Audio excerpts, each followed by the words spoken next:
Hey everybody, it's Melanie, ExitMelanie on my own channel, but I'm your Tuesday vlogger on Back2BasicsWLS. How are you? This week's topic is about sex. You know, how has your sex life or your idea of your sex life changed since weight loss surgery? You know, has it gotten better, worse? Did you have these expectations in your mind that it was going to be something that maybe it quite isn't, or better than you thought it could be on your way down the scale as you lose weight and towards goal? And did it have an effect? Did your sex life have an effect, like on your relationship and or your marriage, positive or negative? Now, my take on this, as far as, you know, has it made your relationship better or worse? You know, when I got my weight loss surgery in November 2010, I was single.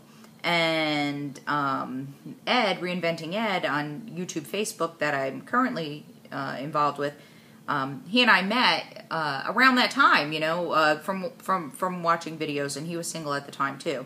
So we've been together, you know, pushing over a year, pushing a year and a half.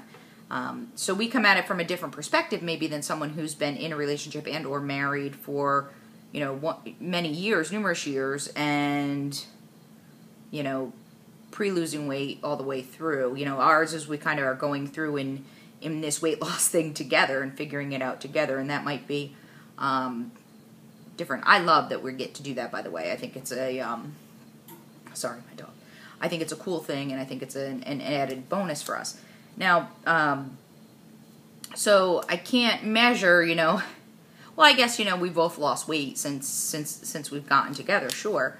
But I think, like, in your head and how you think about it, in general, not just about sex, about many things, I think we all are guilty into falling into this mindset that as heavy people all of our lives and being told, you know, that, you know, this is because of your weight, this is because of your weight, this is because of your weight, we have this misconception that when we lose weight, we're going to wake up on, you know, let's say we lost X amount of pounds, or we're even at goal, that we're going to wake up and our life is going to be perfect, okay, in every aspect.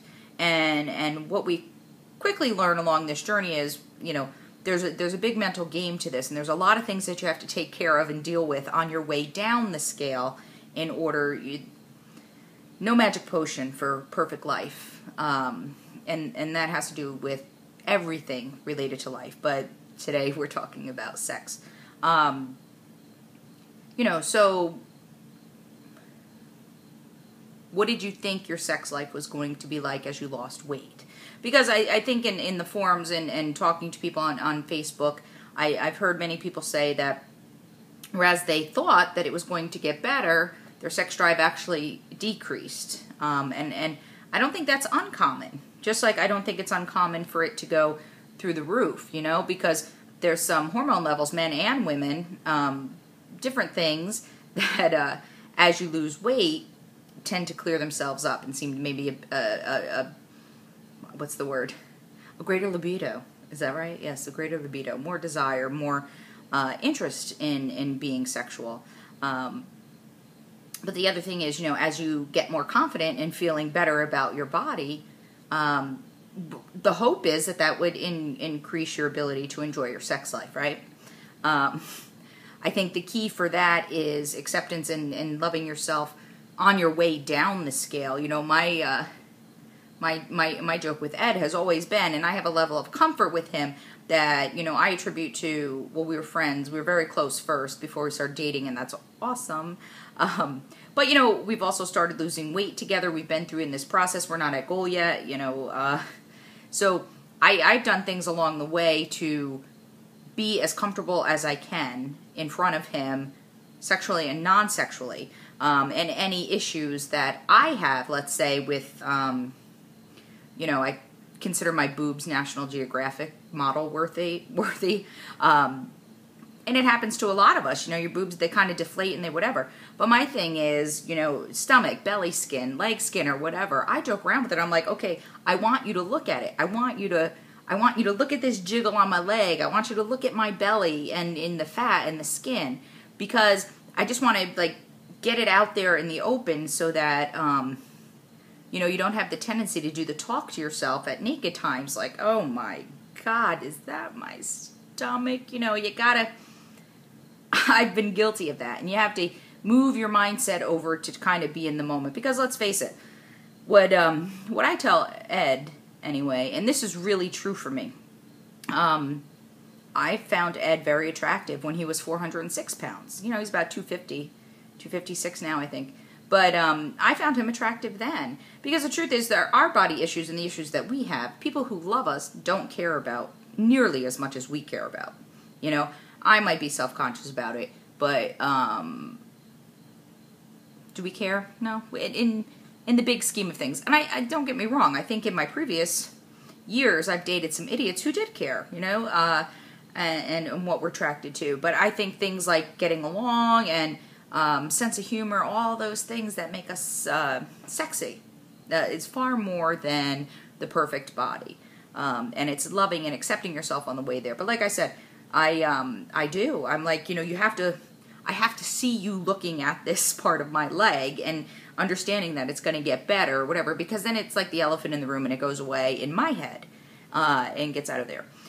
But I think the other thing, you know, again, I think there's a big push to believe that everything in life is going to clear up when I'm skinny or when I'm at goal or when I'm losing weight. And you gotta live for today. You gotta buy yourself the pretty panties if you want them.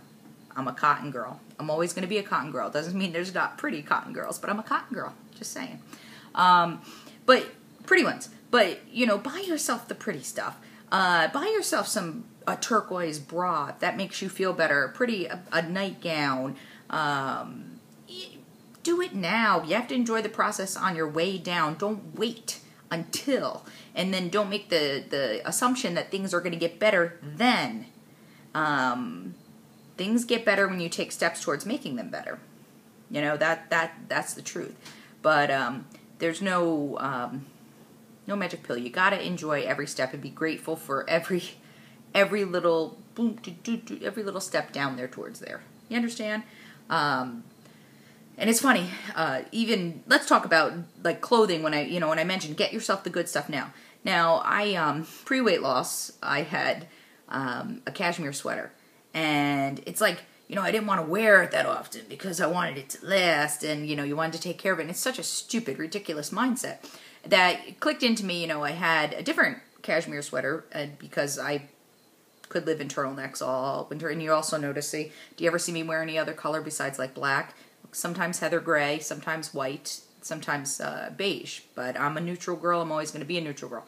But anyway, so in the past winter, a cashmere sweater, I'm like, wear the hell out of it. Wear the hell out of it. Enjoy it every day you can because it might not fit you. Though the hope is that it doesn't fit you, you know, when the season is over. But it's those things too. You know, you don't wait until you get the new car to keep it clean. You don't wait until, you know, you get your own house to buy things you want in there. You don't wait until you lose all your weight to buy yourself something pretty to wear every day to make yourself feel better. I think you have to acknowledge it on the way down, and that all adds up to making you feel sexier, making you feel better about yourself, feel more confident, and enjoy your life a little bit more. Because again, if not, you're not going to wake up one day and it's going to be perfect. It just doesn't work that way. You got to appreciate it all the way down there. So I'm not sure how my situation is going to resonate with other people who might be in relationships for a longer time, or whatever. Again, my relationship. So it's everything's great. You know, I'm very grateful. I think I'm a lucky girl. And I love me some Ed. I think he's a sweetie. And that's what I'm saying. So, I just wrote down, yeah. Don't do that stuff where you talk to yourself when you're supposed to be getting busy and you talk to yourself about, and you downgrade. Don't do that. Okay, stay tuned for Pam and Tony, and I am very interested in their take on this topic as a weight loss surgery couple as well as some of our other bloggers. So I'm interested to hear what everyone has to say and where you are in your journey, where you are in your relationship status, and where you think things are going for you, and if it's better, worse, whatever. Okay, guys, have a good night. Thanks. Bye-bye.